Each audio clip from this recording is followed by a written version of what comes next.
ہیں کہ سنا ہے کہ سجدے میں آپ جو سجدے کی تسبیحات ہیں جو عربک میں ہم سبحان ربی الاعلیٰ پڑھتے ہیں، اس کے بعد پھر اپنی زبان میں بھی آپ دعا مانگ سکتے ہیں، کیا حکم شرع ہوگا؟ دیکھیں، مانگ تو سکتے ہیں دعائیں، لیکن بہت بہتر ہے کہ نہ مانگی جائیں، کیونکہ اس میں بعض اوقات پھر ایسا بھی ہوگا کچھ دعا کے علاوہ الفاظ اگر نکل گئے جن کا تعلق دعا سے نہیں ہے، عام لینگویج ہے آپ کی، تو وہ نماز کے فساد کا سبب بھی بن سکتے ہیں۔ لہٰذا نماز کو اسی شکل میں باقی رکھنا جیسا نبی کریم صلی اللہ علیہ وسلم سے منقول ہے بہت ہی بیسٹ ہوتا ہے۔ دعا کا مقام نماز کے اندر سجدہ ہی ہو، یہ کوئی ضروری تو نہیں ہے، جیسے کہ منقول ہے کہ نماز کے بعد بھی نبی کریم صلی اللہ علیہ وسلم نے دعا فرمائی تو آپ پہلے اپنی آرام سے نماز کمپلیٹ کریں، اس کے بعد دعا کریں۔ اگرچہ نبی کریم صلی اللہ علیہ وسلم کا سجدے میں جا کر دعا مانگنا بھی ثابت ہے، لیکن بہتر مشورہ ہمارا یہ ہوگا کہ نماز کے بعد آپ کریں، کیونکہ جو قیودات نبی کریم صلی اللہ علیہ وسلم کے پیش نظر تھیں یا فقہا نے بیان فرمائی، وہ ہر ایک کے سامنے نہیں ہوتی، نہ اتنا علم ہوتا ہے۔ ہم ایسی کوئی بات سن کر اس پر عمل شروع کر دیتے ہیں، باقی معلومات ہوتی نہیں ہیں، اور اس سے پھر فساد نماز کے امکانات بھی پیدا ہو جاتے ہیں جو پتہ نہیں ہوتے، تو اس لیے ٹھیک نہیں ہوگا۔ کہتے ہیں کہ میرے والد نے اپنی زمین مسجد کے لیے وقف کی تھی، جب ان کا انتقال ہونے لگا تو انہوں نے وصیت کی کہ مجھے کہیں دور نہ دفنانا بلکہ مسجد کے ساتھ ہی دفنا دینا۔ تو ہم نے ایسے ہی کیا، 20 سال ہو گئے ہیں۔ تو کہتے ہیں کہ کسی نے کہا کہ اس طرح اکیلی قبر بنانا منع ہوتا ہے اور میت پر عذاب ہوتا ہے، کیا حکم شرع ہوگا؟ دیکھیں، جس نے یہ کہا یہ تو خیر عذاب والی بات تو بالکل غلط کی کہ اکیلی قبر پر عذاب ہوتا ہے، ایسا کچھ بھی نہیں ہے۔ ہاں، دوسری بات ایک حد تک صحیح ہے کہ ایک تو جس جگہ پر انسان کا انتقال ہو اسی جگہ دفنانا یہ منع کیا گیا ہے، اور کہا گیا ہے کہ یہ نبیوں کے ساتھ مخصوص ہے کہ جہاں ان کا انتقال ہوتا ہے وہیں ان کو دفنایا جاتا ہے، تو غیر نبی کے ساتھ یہ معاملہ نہیں ہونا چاہیے۔ دوسرا یہ فقہا نے فرمایا کہ کسی کو اکیلا ایسا نہ دفنائے بلکہ مسلمانوں کے قبرستان میں ہی دفنایا جائے، کیونکہ اس قبر کی پھر حرمت کا لحاظ کرنا اور پھر دیگر اور بہت سارے مسائل ہیں۔ اس طرح اگر کوئی کہہ دے گا تو ہر شخص اپنے اپنے گھروں کے اندر قبریں بنانا شروع ہو جائیں گے اور پھر پرابلم ہوگی، اس لیے مسلمانوں کے قبرستان میں ہی دفنانا چاہیے۔ تو والد صاحب کی وصیت مناسب نہیں تھی، اور یہ اچھی طرح یاد رکھیں کہ اگر فوت ہونے والا کوئی وصیت کر کے جائے تو اس وصیت کو پہلے شریعت پر پیش کرنا ہوتا ہے۔ یہ نہیں ہے کہ اگر آپ اس وصیت کو مثلا خلاف شرع وصیت ہے اور آپ یہ سوچیں اگر ہم پورا نہیں کریں گے تو میت کو اذیت اور تکلیف ہوگی، ایسا نہیں ہے۔ مرنے کے بعد جب حقیقت حال کھلتی ہے تو جو غلط وصیت کر کے گئے ہوتے ہیں، اگر اس مردے کو بھی سامنے لے آئے نا تو وہ آپ کے سامنے ہاتھ جوڑ کر کہے گا خدا کے واسطے اس وصیت کو پورا نہ کرنا کیونکہ مجھ پر وبال ہوگا،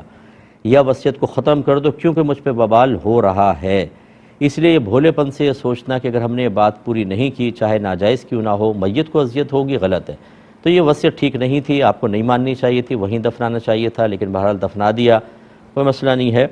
لیکن یہ عام انسان کے بارے میں ہے۔ اگر فقہائے اسلام، اگر کوئی شہر کے مفتیان کرام کسی معظم دینی کے لیے، مثلا کوئی بڑے عالم ہیں، مفتی ہیں، اور کوئی بڑے شیخ کامل ہیں، اور وہ لوگ یہ کہتے ہیں کہ اگر اس کو عام قبرستان میں ان کو دفنایا تو وہاں قبروں کی بے حرمتی بہت ہو رہی ہے، ان کی بھی ہوگی، اس لیے کسی مخصوص جگہ کے اوپر ان کو دفنا دیا جائے تو پھر اس کی گنجائش نکلے گی۔ جیسے بہت سے دارالعلوموں کے اندر ہی ان کے محتمم کی قبوریں بنی ہوئی ہیں، یا کوئی بڑے عالم تھے شیخ الحدیث وغیرہ، ان کی قبور بنا دی گئی ہیں، علیحدہ بنائی ہیں تاکہ بے حرمتی سے محفوظ رکھا جا سکے۔ تو بہرحال اس کی گنجائش ہے، کیونکہ اس کو علماء کی تائید حاصل ہے۔ باقی یہ کہ اپنے پاس ایسی وصیتیں کرنا صحیح نہیں ہوتا۔ یہ کہتے ہیں کہ ہم نے ایک مکان خریدنے کا ارادہ کیا لیکن کسی نے ہمیں منع کیا،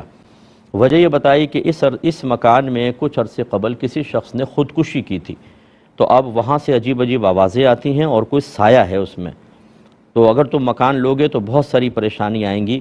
تو اب یہ بتائیں کہ ہم وہ مکان لیں یا نہ لیں، اور اگر لے لیتے ہیں تو پھر اس کا کوئی حل ہے یا نہیں ہے۔ دیکھیں، یہ سب دقیانوسی باتیں ہیں۔ اگر فرض کر لیں کسی نے خودکشی کی بھی تھی تو اس کا اس مکان سے اب کیا تعلق؟ جسم اس کا قبر میں ہے اور روح جو ہے وہ قبر کے ساتھ تعلق رکھتی ہے، نہ کہ گھر میں وہ منڈلاتی پھرے گی اور وہ حملے کرے گی۔ یہ اصل میں ہم ہوتا یہ ہے کہ ایسی بعض موویز دیکھتے ہیں جن میں کوئی بھی اپنے عقائد کو دکھاتا ہے،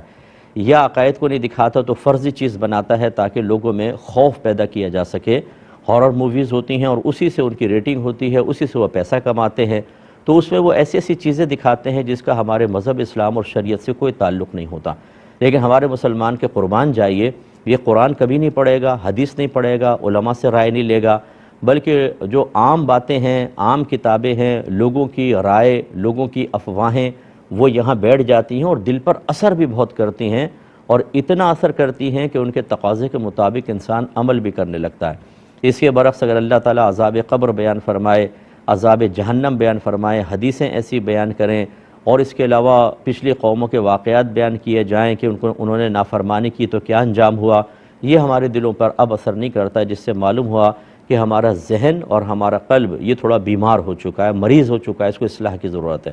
کوئی پرواہ نہ کریں، آپ لینا چاہیں بالکل لے سکتے ہیں، کوئی عجیب غریب آوازیں نہیں، لوگ باتیں کرتے ہیں، کوئی سایہ وغیرہ نہیں ہوتا، ہاں جنات ہو سکتے ہیں، لیکن جب ایک مسلمان کسی گھر میں رہتا ہے تو یاد رکھیں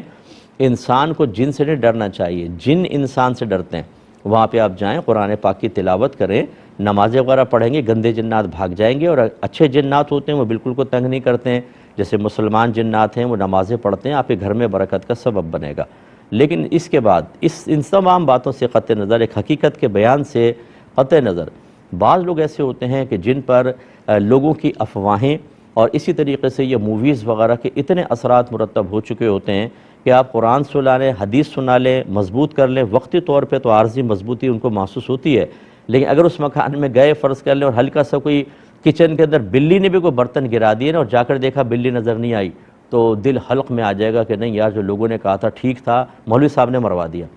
تو ایسے اگر کوئی کمزور عقیدے کا حامل ہو، کمزور باطن کا ہو، اور اس کو اپنے بارے میں گمان ہے کہ اگر دینی باتوں کے برخلاف کوئی چیز وہاں پر مجھے ایسی ظاہر ہو جاتی ہے جو شیطان بعض اوقات کسی نہ کسی ذریعے سے ظاہر کر دیتا ہے، تو پھر میرا اعتقاد اگر قرآن سے یا حدیث سے ہٹ جائے گا تو ایمانی برباد ہو جائے گا، تو اس کے لیے تو میرا مشورہ ہے بھائی نہ جاؤ، وہاں جانا کوئی فرض بھی تو نہیں ہے، لیکن یہ ضروری ہے کہ اس قسم کی دقیانوسی باتوں سے اپنا پیچھا چھڑوانا اور اعتقاداً ایک مضبوط مسلمان بننا انتہائی ضروری ہے، ورنہ یہ بے اعتقادی، بد اعتقادی، یہ اس طرح کی توہم پرستی بعض اوقات انسان کے ایمان کی بربادی کا سبب بن سکتی ہے۔ اللہ تعالیٰ سمجھنے کی توفیق عطا فرمائے۔ تو اس کی ایک مثال میں ضمناً دے دیتا ہوں، پھر اگلے سوال کی طرف آتا ہوں۔ بعض لوگ کہتے ہیں کہ کالے جادو کی کاٹ جادو سے ہی ہو سکتی ہے۔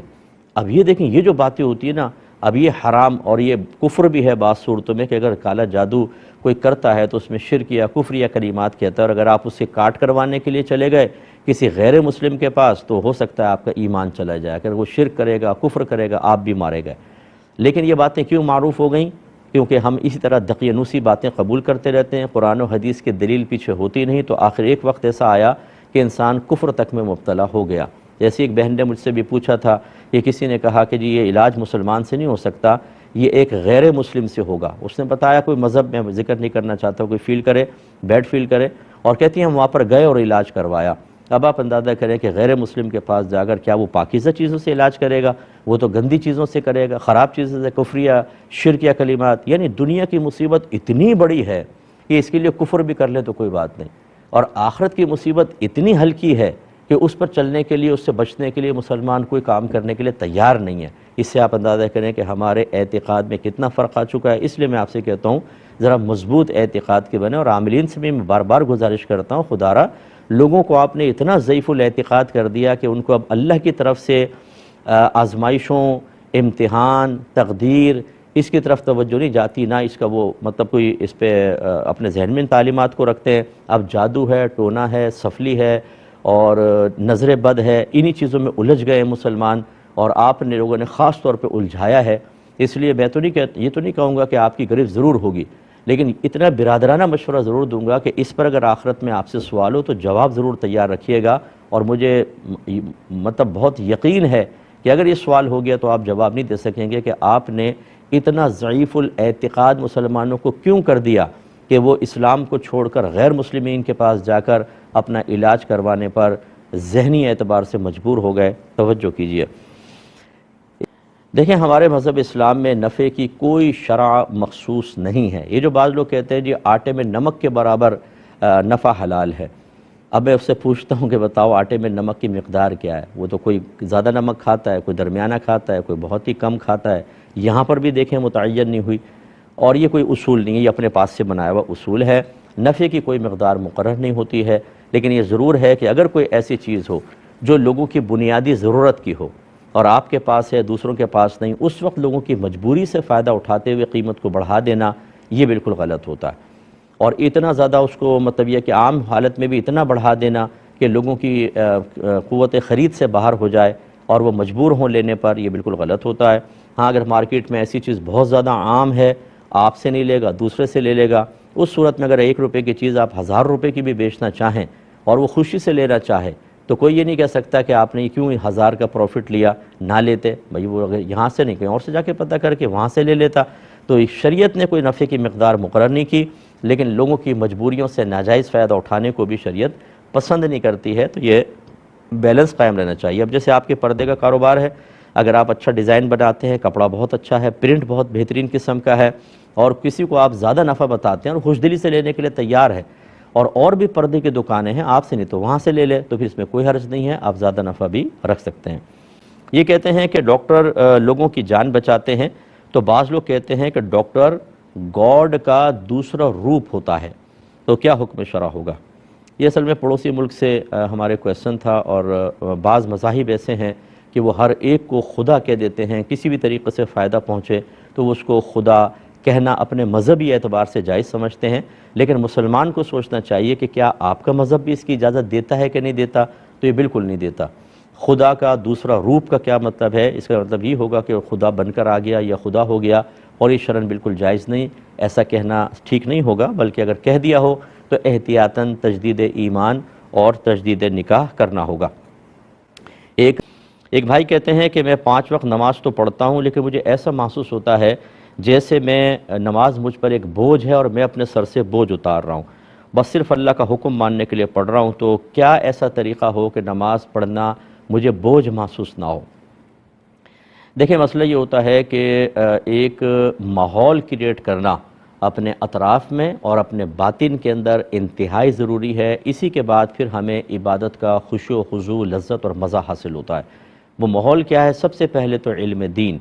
کہ نماز ہے کیا، اس کی اہمیت کیا ہے، یہ آپ اچھی طریقے سے سیکھیں کہ نماز کا کتنا حکم ہے۔ تقریباً 700 مقامات پر قرآن پاک میں نماز کا ارشاد فرمایا گیا، ذکر کیا گیا، اس کے علاوہ نماز کا حکم دیا گیا، یہاں تک اللہ نے فرمایا کہ وَأْمُرْ أَهْلَكَ بِالصَّلَاةِ وَاصْطَبِرْ عَلَيْهَا،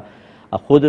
گھر والوں کو نماز کا حکم دو، خود بھی اس پر ثابت قدم رہو۔ نبی کریم نے فرمایا بچہ 7 برس کا ہو جائے تو نماز کا حکم دو، 10 برس کا ہو جائے تو مار کر نماز پڑھاؤ۔ حضرت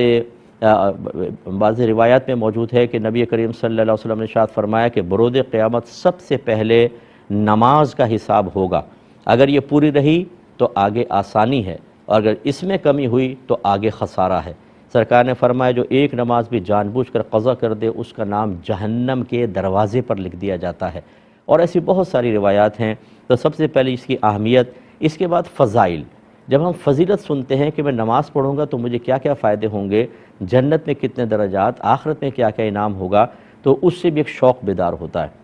اگر میں آپ کو کہوں ایک گلاس پانی پلا دیں، آپ لا کر پلائیں گے، چلو میں چھوڑ دیں، آپ عالم ہونے کی حیثیت سے سمجھیں گے، ایک دوست کہ یار ایک گلاس پانی پلانا، اور آپ نے لا کے پلا دیا، ٹھیک ہے کوئی اتنا مزہ نہیں، لیکن آپ پانی پلایا اور اس نے 1 لاکھ کی گڈی دے دی، پھر دوبارہ پانی پلایا، پھر 1 لاکھ کی گڈی، تو آپ تو کہیں گے 10 دفعہ پانی منگواؤ میں دیتا ہوں۔ اس وقت جو آپ پانی پلائیں گے اور اس کے بعد انعام لیں گے، اس کی کچھ اور ہی آپ کی کیفیات ہوں گی۔ اس کا مطلب یہ ہے کہ جب انعام کے اوپر انسان نگاہ رکھتا ہے تو پھر اس کا ذوق و شوق بڑھتا ہے۔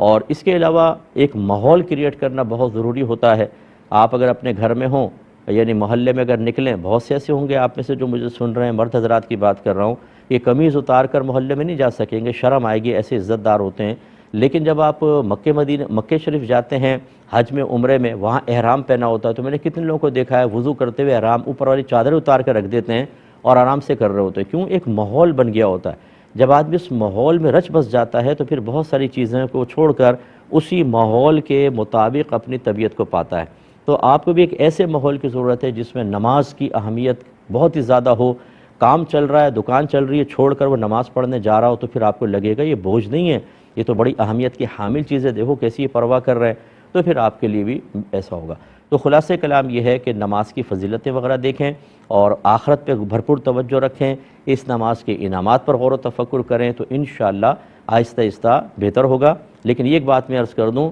نماز چاہے بوجھ محسوس ہو چاہے غیر بوجھ، ادائیگی کرتے رہیے گا۔ بعض اوقات شیطان آپ سے کہے گا ایسی نماز پڑھنے کا کیا فائدہ کہ خالی سر سے بوجھ اتار رہا ہے، فائدہ نقصان نہ دیکھیں، اللہ کے حکم کو دیکھیں، نماز تو پڑھنی ہوگی۔ ہاں کیفیات کو بدلنا بہت اچھا ہے، لیکن جب تک کیفیات نہ بدلیں نماز پڑھنا ہرگز مت چھوڑیے گا۔ چلیں بڑی معذرت ہے، ایک انہوں نے یہ کویسچن کیا تھا، یہ پہلے چلیں یہ لے لیتے ہیں۔ یہ بہن نے فرمایا کہ تشہد میں جو ہم منقول دعا پڑھتے ہیں یہ درود پاک سے پہلے پڑھنی چاہیے یا درود پاک کے بعد پڑھنی چاہیے؟ دیکھیں ترتیب ہی ہوتی ہے کہ پہلے آپ تحیات پڑھتے ہیں جس کو آپ تشہد سے تعبیر فرما رہی ہیں، اس کے بعد پھر آپ درود پاک پڑھتے ہیں، درود ابراہیمی، اس کے بعد کوئی منقول دعا پڑھی جاتی ہے۔ ہاں اگر آپ درود سے پہلے بھی کوئی منقول دعا پڑھ لیں گی تو یہ خلاف سنت ضرور ہوگا، لیکن اس پہ کوئی سجدہ صاحب وغیرہ واجب نہیں ہوتا، تو ترتیب وہی سنت کے مطابق قائم رکھی جائے۔ یہ کہتی ہیں لہذا عورت کی ذمہ داری کیا ہے؟ پہلے شوہر کے اعتبار سے میں عرض کر دیتا ہوں، اس کے مال کی حفاظت کرنا۔ شوہر کا مال اس کی اجازت کے بغیر عورت کہیں نہیں دے سکتی ہے، اپنی پاکٹ منی میں خود مختار ہے، لیکن اگر شوہر کا مال ہے تو اس میں دو چیزیں ہوتی ہیں کہ اگر وہ کہیں دینا چاہتی ہے، اس کو یقین ہے کہ شوہر اس پہ ناراض ہوگا، پھر تو دینا ہی گناہ ہے، چاہے آپ مسجد میں دیں، شوہر سے پوچھ کے دینا ہوگا۔ اور اگر یقین ہے کہ شوہر ناراض نہیں ہوگا تب بھی پوچھ کر دینا افضل ہوتا ہے، بغیر پوچھے دے گی تو آدھا ثواب ہوگا، یہ حدیث میں ہے۔ لہذا پورا ثواب حاصل کرنے کے لیے اپنے شوہر کو بتانا ہوگا۔ بعض خواتین تھوڑا بہت گھر سے پیسہ بچا کے اپنے میکے میں دیتی رہتی ہیں، اپنے ماں باپ کی بہن بھائیوں کی مدد کرنا کوئی بری چیز نہیں ہے، لیکن اس چوری کی طرح کے انداز سے کرنا اور شریعت کے اس تقاضے کو ملحوظ نہ رکھنا، یہ سمجھ لیں شوہر کے مال میں امانت کے بجائے خیانت کا ارتکاب ہے، اور اس پر بھی بہنوں کی گرفت ہوگی۔ دوسری عورت کی ذمہ داری ہے اپنی عصمت اور عزت کی حفاظت کرنا۔ جب ایک عورت کی شادی ہو جاتی ہے تو اس کا ہنسنا، اس کا مسکرانا، اس کا میک اپ، اس کا لباس، اس کا ہیئر اسٹائل، اس کی لپسٹک، اس کی نیل پالش صرف اپنے ہسبینڈ کے لیے ہونی چاہیے۔ اگر ذرا بھی غیر مردوں کے لیے کیا اس نے، غیر مرد سے مراد کو اجنبی نہیں، آپ کے کزنز جو ہیں میل کزنز، یہ بھی آپ کے لیے نامحرم ہے، آپ کا خالو آپ کے لیے نامحرم ہے، ٹھیک ہے نا؟ اس طرح آپ کا پھوپھا آپ کے لیے نامحرم ہے۔ اگر کوئی اور رشتے سے حرمت کا نہیں ہوتا تو بعض اوقات ایسا ہوتا ہے کہ خواتین میک اپ وغیرہ کر کے شادی بیاہ میں جاتی ہیں تو جیسے میل کزنز ہو، بھائی آج تو بہت اچھی لگ رہی ہو تم، آج تو بہت خوبصورت لگ رہی ہو، بھائی کیا تم نے ہیئر اسٹائل، خوش ہو جاتی ہیں، وہ بانچیں کھل جاتی ہیں ان کی فوراً، اور نیکسٹ ٹائم جب وہ جاتی ہیں اور بند سنور کے تاکہ دو تعریف جملے ملیں۔ اس میں کبھی شوہر کی بے ذوقی کا بھی بڑا دخل ہوتا ہے، اس کا انکار نہیں ہوتا کہ وہ اپنی بیوی کی تعریف کرنے کے لیے تیار نہیں ہوتا۔ اگر بیوی بند سنور کے تھوڑا سامنے آئے کہ شوہر دو جملے بولے اور آنے لگے، ارے ہٹو بھائی نیوز دیکھنے دو ذرا، شوہر نے تعریف نہیں کی، لیکن جب وہ شادی میں گئی تو کزن نے بڑی تعریف کی۔ عورت تعریف کی اکثر بھوکی ہوتی ہے، اس طرف مائل ہو جاتی ہے۔ شوہر نے کھانے کی تعریف نہیں کہ مہمان انگلیاں چاٹ رہے ہیں، بھابھی کیا کھانا بنایا ہے آپ نے، بھابھی کیا کھانا بنا، بھابھی چوڑی ہو رہی ہیں، خوش ہو رہی ہیں، اور پھر وہ ان کے لیے خاص غیر مردوں کے لیے نیت سے کھانا بنا رہی ہے کہ دو تعریفی جملے آئیں۔ اچھا کھانا بنانا غیر مرد کے لیے کوئی حرام نہیں کہہ رہا ہوں، مطلب کہنے کہ توجہ شوہر کے بجائے غیر کی طرف جانا، اس میں بعض وقت شوہر کا بھی دخل ہوتا ہے۔ اس لیے میری بہنیں برا نہیں مانیں، اگر آپ نے تیاری اپنے لیے کی ہے یا اپنے ہسبینڈ کے لیے ٹھیک ہے، اب اگر آپ شادی بیاہ میں گئی، کسی نے کوئی تعریفی جملے کہہ دیے اور دل میں خوشی بھی محسوس ہوئی، اس میں آپ کی گرفت نہیں، کیونکہ آپ کا قصد و ارادہ یہ نہیں تھا۔ لیکن اگر قصد و ارادہ یہ ہو کہ فلاں مجھے دیکھے اور میری تعریف کرے، سمجھ لیں آپ خیانت کی مرتکبہ ہوئی ہیں۔ اسی طریقے سے اگر کسی غیر مرد کی طرف آپ کا میلان ہو جاتا ہے اور آپ اس کے تصور میں رہتی ہیں، یا اس سے بعض خواتین دوستیاں کر لیتی ہیں فیس بک وغیرہ کے اوپر اور غیر مردوں سے چیٹنگ چل رہی ہوتی ہے، یہ شوہر کی امانت میں خیانت کا تصور ہے۔ اور پھر بعض تو اللہ تعالیٰ ہماری ایسی بہنوں پر کو ہدایت بھی عطا فرمائے، رحم فرمائے، کیونکہ میں ایز اے مفتی ورک کر رہا ہوں، کتنی خواتین ایسی ہیں جو زنا کی مرتکبہ ہو جاتی ہیں، کیونکہ وہ کسی سے دوستی کرتی ہیں، پھر وہ آگے معاملہ بڑھتا ہے تاکہ زنا تک پہنچ جاتی ہیں، اور اس میں تو پھر برود قیامت شوہر کھڑا ہوگا اور خاتون کھڑی ہوں گی، اور جس شخص کے ساتھ یہ معاملہ ہوا اسے بھی کھڑا کیا جائے گا، اور اب احتساب ہوگا۔ نبی کریم صلی اللہ علیہ وسلم جب مجاہدین کو بھیجا کرتے تھے تو بعضوں کے گھر میں پیچھے کوئی نہیں ہوتا تھا، تو وہ جاتے ہوئے اپنے کسی دوست کو کہہ دیتا تھا کہ بھئی میرے گھر والوں کا خیال کرنا۔ ابھی لیڈر کا کام ہوتا ہے کہ وہ نفس و شیطان کے تمام راستوں کو بند کر دے، حالانکہ وہ سب سے پاکیزہ دور تھا۔ تو نبی کریم صلی اللہ علیہ وسلم نے فرمایا کہ جو اپنے کسی دوست کو، بھائی کو اپنے گھر والوں کی حفاظت کے لیے چھوڑ کر جائے اور وہ اس کے اہل خانہ کے ساتھ کوئی خیانت کرے، تو بروز قیامت انہیں سامنے کھڑا کیا جائے گا اور اللہ تعالیٰ اس کا بدلہ دلوائے گا۔ اس لیے تھوڑا سا احتساب بہت ضروری ہے، ہماری بہنیں اپنا احتساب کریں۔ اسی طرح سبزی والے سے گفتگو، قصائی سے گفتگو، فلاں سے ہنس کر اور اس کو مطلب یہ کہ اس کے ساتھ نرمی کے ساتھ گفتگو کہ کسی کے دل میں خواہ چور پیدا ہو جائے اور اس کے دل میں شر پیدا ہو جائے، اس میں احتیاط کرنی چاہیے۔ میں نہیں کہہ رہا ہوں کہ ڈنڈا اٹھا کے مارے،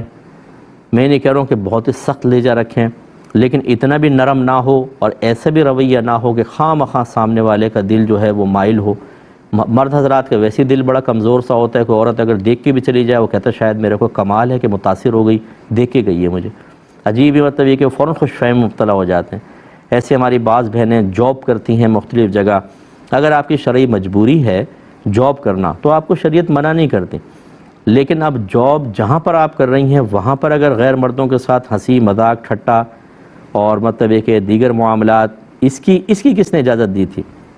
یہ اگر ایسا معاملہ ہوا، یہ بھی ایک خیانت کے پہلو اس میں بنتا ہے۔ نبی کریم صلی اللہ علیہ وسلم نے فرمایا کہ کوئی عورت اپنے شوہر کی اجازت کے بغیر کسی غیر مرد کو گھر میں داخل نہ ہونے دے۔ اجازت کب ہوگی کہ جیسے کوئی کزنز وغیرہ ہیں، دیگر ہیں، مہمان آ رہے ہیں تو شوہر نے کہا بھائی ٹھیک ہے آنے دو، الگ بات ہے، وہ پردے میں رہ کے بٹھائے، ورنہ سرکار نے منع فرمایا۔ اب ہماری خواتین، ہماری بہنیں بعض اوقات اس پہ توجہ نہیں کرتی ہیں۔ کالج، خصوصاً جو جدید دور کی بچیاں ہیں، کالج لائف میں ہوتی ہیں، سہیلیاں ہوتی ہیں، پھر وہ آپس میں ملنا، شوہر کے ساتھ آ گئی ہے اور کزن سے ہنسی مذاق ٹھٹا ہوتا ہے، اور اس میں بعض اوقات پھر وہ اگر شوہر شریعت کو ملحوظ رکھ کر منع کرنے لگے تو اس کو تنگ نظر کہا جاتا ہے، اس کو دقیانوسی کہا جاتا ہے۔ لڑکی کہتی ہے کہ اس گھر کے اندر مجھے سانس گھٹتا ہوا محسوس ہوتا ہے، اس سے نہ ملو، اس سے نہ بولو۔ یہ تو شوہر کی ذمہ داری ہے۔ جیسے ابھی پیچھے یہ بات گزری کہ ہر شوہر سے اس کے گھر والوں کے بارے میں کویسچن ہوگا، تو اس میں ہم نے ایک بتایا کہ اس کو برائی، شوہر پہ لازم ہے کہ اپنے گھر والوں کو برائی سے روکے۔ اب اگر وہ دیکھتا ہے کہ میری زوجہ بے پردہ ہے، وہ غیر نامحرم سے اس طرح کی گفتگو کر رہی ہے جو نہیں کرنی چاہیے، لیکن وہ اگنور کرتا ہے، تو وہ قابل گرفت ہے، بروز قیامت اس کا حساب ہوگا۔ آپ اس کو تنگ نظر کہیں، چاہے آپ اس کو دقیانوسی کہیں، ایکسٹریمسٹ کہیں، فنڈامنٹل کہیں، لیکن وہ بیچارہ صحیح کر رہا ہے۔ اگر وہ شریعت کے تقاضے کے مطابق کر رہا ہے تو، اور وہی جو دائرہ شریعت اس کے مطابق اگر وہ کر رہا ہے تو ٹھیک ہے۔ شکی مزاج ہونا ٹھیک نہیں ہوتا، لیکن بالکل بے پرواہ ہونا یہ بھی تو ٹھیک نہیں ہوتا۔ اس میں ہماری بعض بہنیں برا مان جاتی ہیں، بعض اوقات تو طلاق کے مطالبے ہو جاتے ہیں کہ بھئی بڑی سی زندگی تنگ کر دی، ہماری بچی کی طلاق دے دو، تم چھوڑ دو۔ کیا چاہتے ہیں آپ کہ اللہ تعالیٰ اس کے رسول صرف آپ کی بچی کی مرضی کے لیے تمام قوانین کو سمیٹ دیں اور اسے ہر طرح کے افعال کی اجازت دے دی جائے؟ مذہب آپ کی زندگی کو تنگ نہیں کرنا چاہتا، مذہب آپ کو خرابی سے بچانا چاہتا ہے، آپ کی زندگی کو ایک نظام، ایک قرینے پہ لے کر آنا چاہتا ہے۔ ایسی خواتین جو یہ کہتی ہیں کہ میری بچی کی زندگی اس نے تنگ کر دی، میں آپ سے کویسچن کرتا ہوں، اگر آپ کی بہو اس طرح کرے کہ میکے جائے اور وہاں اپنے میل کزن سے ہنس کے باتیں کر رہی ہو اور آپ دیکھ لیں، کیا کریں گی آپ تو فوراً بیٹے کو بلائیں گی، ادھر آؤ، دیکھو تمہاری بیوی کیا کر رہی ہے، تمہیں ذرا کنٹرول نہیں اپنی بیوی کے اوپر، مر جانا چاہیے تمہیں، غیرت سے ڈوب کے مر جانا چاہیے ہیں۔ اس طرف اتنے ماشاءاللہ خوبصورت لیکچر، اور وہاں پہ یہ کہنا کہ میری بیٹی کی زندگی تنگ کر دی۔ تھوڑا سا سوچئے، یہ دو نظام، دو اسٹینڈرڈ نہ بنائیں اپنے گھر کے اندر۔ جو اپنی بیٹی کے لیے آپ چاہتے ہیں وہی بہو کے لیے، اور جو بہو کے لیے نہیں چاہتے وہ بیٹی کے لیے بھی نہ چاہیں نا، یہ ہمارے یہاں غلط ہو رہا ہے۔ تو خواتین کو، ہماری بہنوں کو چاہیے ہم سے بھی ناراض نہ ہوں، اور ہوں تو بہرحال میرا کیا مسئلہ ہے، ہمیں کیا پرواہ، ہمیں تو بتانا ہے شرعی احکام۔ تو اس لیے ہماری بہنیں اپنے آپ کو ریزرو کریں اور محتاط چلیں۔ اچھا، مال اور شوہر، تیسرا جو ہے وہ اولاد کے سلسلے میں ہر عورت پہ ذمہ داری ہے کہ وہ اپنے بچوں کو کہ اولین تربیت وہ کرے، کیونکہ ماں، ابتدا میں بچے ماں سے کلوز ہوتے ہیں، اسی لیے ہمارا مذہب اسلام یہ کہتا ہے کہ اگر میاں بیوی میں سپریشن ہو جاتی ہے تو بچہ 7 سال تک اپنی ماں کے پاس رہے گا، یعنی 8ویں سال میں جب داخل ہوگا تو باپ کے پاس جائے گا، اور لڑکی 9 سال تک ماں کے پاس رہے گی، کیونکہ اولین جو تربیت کی ذمہ داری ہے وہ ماں کو دی ہے۔ اب آپ خود سوچئے، وہ وقت ہوتا ہے 1 سے لے کر 7 سال، یعنی 8ویں سال میں بچہ داخل ہوا اور بچی کا 9واں سال، کہ جس میں بچوں کی آبزرویشن بہت ٹائٹ ہوتی ہے، وہ ہر چیز کو محسوس کر رہے ہوتے ہیں، دیکھ رہے ہوتے ہیں، یہاں نقش یہاں بیٹھ رہے ہوتے ہیں۔ اس لیے ماں کے حوالے کیا گیا کہ ماں تربیت کرے اور بچوں کو بہت اچھا بنائے۔ اب اگر ماں ہی 1 سے 7 سال تک بچے کے ذہن کو ڈسٹرائے کر دے، تباہ کر دے، بچی کی غلط تربیت کرے، تو آئندہ زندگی تو گئی اس کی کام سے۔